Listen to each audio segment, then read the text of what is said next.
Even though I'm going through one of the worst reading slumps I've ever been through in my entire life right now, and I'm historically not really much of a TBR setter either, today we're trying something completely different for this channel at least, and we're going to use a TBR jar to pick my May reads. Hello everyone, welcome back to my channel. It is good to be back. Finally, I have not sat in front of a camera in literal months.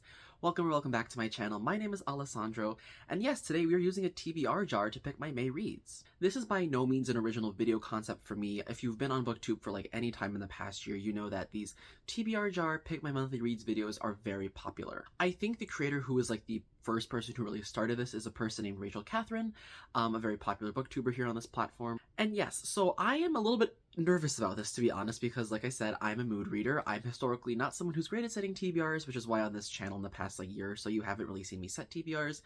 But I am going through a really bad reading slump right now, and I think having like a set TBR and books to look forward to and know that I'm planning ahead to read will actually be really helpful for me. So I do have my TBR jar here, my clear TBR jar with my blue sticky notes in them because blue is my favorite color. And I don't have like a crazy number of prompts to pick from today. I only have I think 10 or 11 that I created because I'm not going to do a crazy TBR this month. I'm not going to set a goal for like 8 or 9 books when I've barely been reading at all this year. And I think I'm going to pick only 3 extra books this month because like I said, I'm going through this reading slump. I'm not reading a whole lot. And I already have one book that I'm in the middle of, and I'm filming this at the end of April, and I'm planning on finishing this book at the beginning of May. This, of course, is Funny Story by Emily Henry, the new Emily Henry romance book that recently came out. I'm very much enjoying this book. I'm already like 100 pages into it or so. I'm having a really good time with it. I definitely can see this being one of my favorite M. Hen books. So I'm counting Funny Story as like one book on my TBR, so I think I'm going to pick 3 more prompts to choose from, and that will be my May TBR. Some people do titles. I think most of the people that do this type of video do prompts. That's what I'm doing for this video too, is I'm going to pick prompts from the jar and then pick a book that corresponds with the prompt. So without further ado, I think we should get into it. I'm honestly really nervous about this because there are some prompts in here that I'm like, oh gosh, what book am I going to read for these? Other prompts I'm like thinking, I have books that I'm more intimidated by that I think could correspond to the prompts. So I guess we're just going to see. Let's pick the first one. And you're just going to have to trust me that I don't repick these. I know you could just like, I could just go back and edit this, but I promise I'm just picking 3 at a time. I'm not going to go back. We're just going to do what we get. So prompt number 1, let's see. Ooh, this is very interesting. So I don't know if you guys can see this. This is a 2023 release I have not gotten to yet. So I will admit that 2023 was more of like a backlist year for me.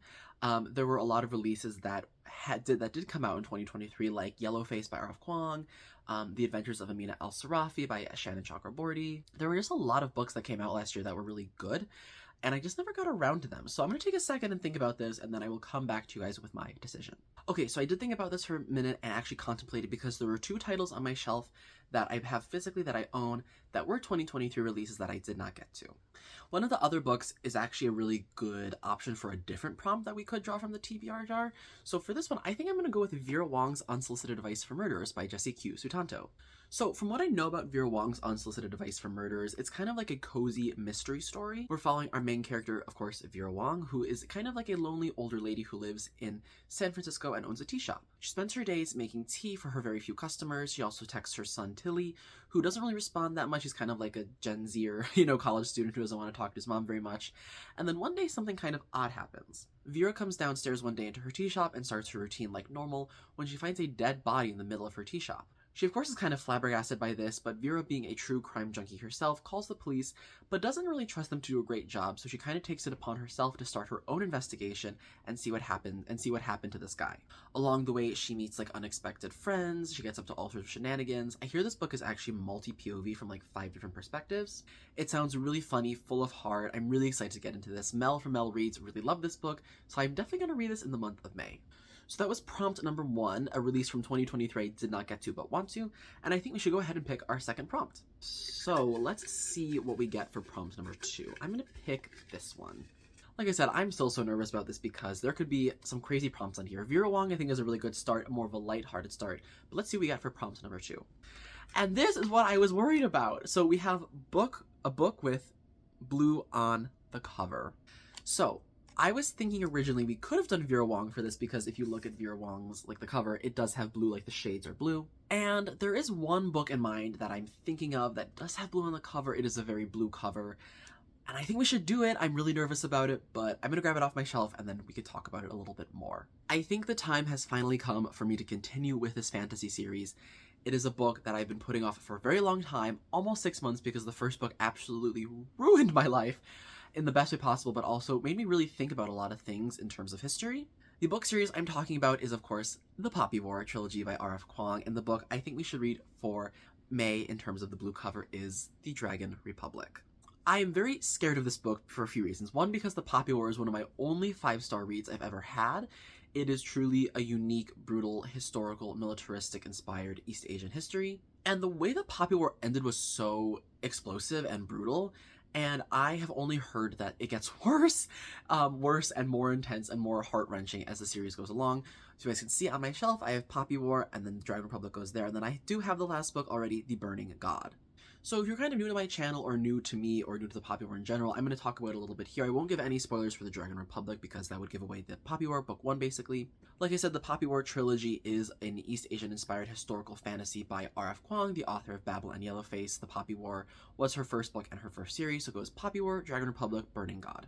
In the first Poppy War book, the Poppy War itself, we follow our main character Rin, who is a war orphan from the second Poppy War that took place in this book. From what I understand about R.F. Kuang's historical influences for this book series, she takes a lot of influence from the wars fought between China and Japan in the 20th century. So in this book, they're called the countries of Nikon, which I believe is China, and then the Federation of Mugen, which I'm understanding to be Japan.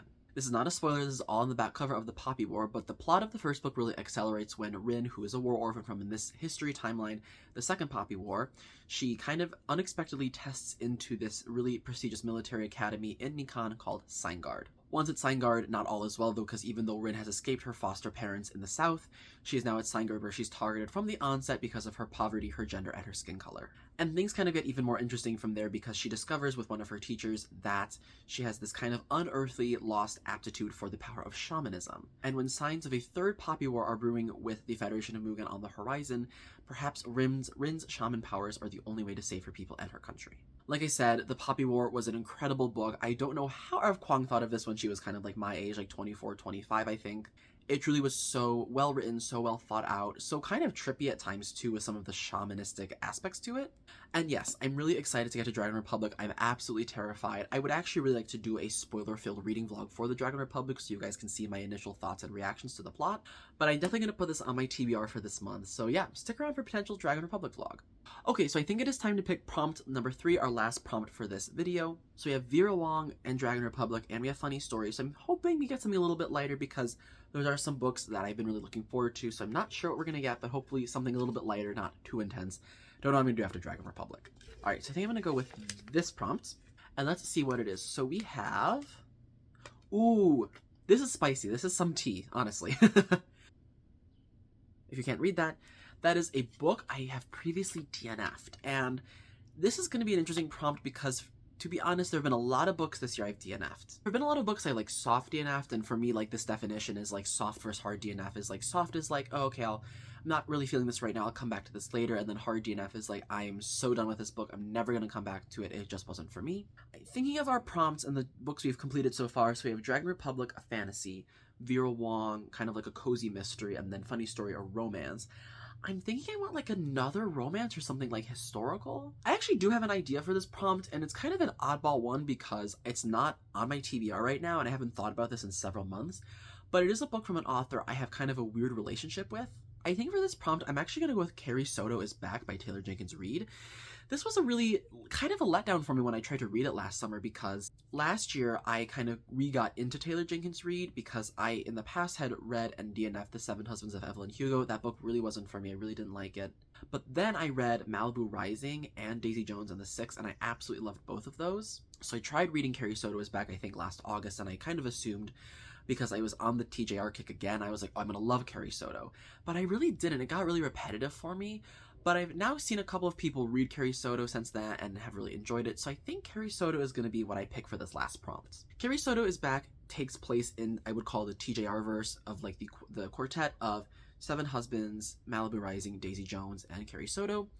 This is kind of like a historical series, kind of like connected universe kind of thing where all the characters kind of intertwine with each other at some point in time in history. Carrie Soto is Back follows the famous tennis player Carrie Soto, who at one point was like the height of tennis. She was like the most famous tennis player in the world, the most successful tennis player in the world ever. She kind of gets out of the tennis game a little bit, and when a younger player comes in to kind of steal her record and is going to show her up, Carrie decides to get back in the game and really go for it and try to beat this person. Carrie Soto is someone who is kind of like an unlikable main character, I think. At least that's how I felt about her when I read it at first. But her story was really interesting. Her background and kind of why she did things she did, her motivations were very interesting and unique to me. So I think I'm willing to give Carrie Soto another shot in May. But there you guys have it. Those are the 4 books I'm going to read in May. So we have, of course, my 3 books here, The Dragon Republic, Vera Wong, and A Funny Story. And then we'll also tack on Carrie Soto's back to that as well. Thank you guys for checking out the video and for sticking with me in these very busy times. I promise more videos are coming soon. Let me know in the comments down below, what are you guys reading in the month of May? Please give me all your suggestions. I'd love to see what you guys are reading. Thank you once again for checking out the video. I really appreciate you guys' support. My name is Alessandro, and I will see you in the next one. Bye!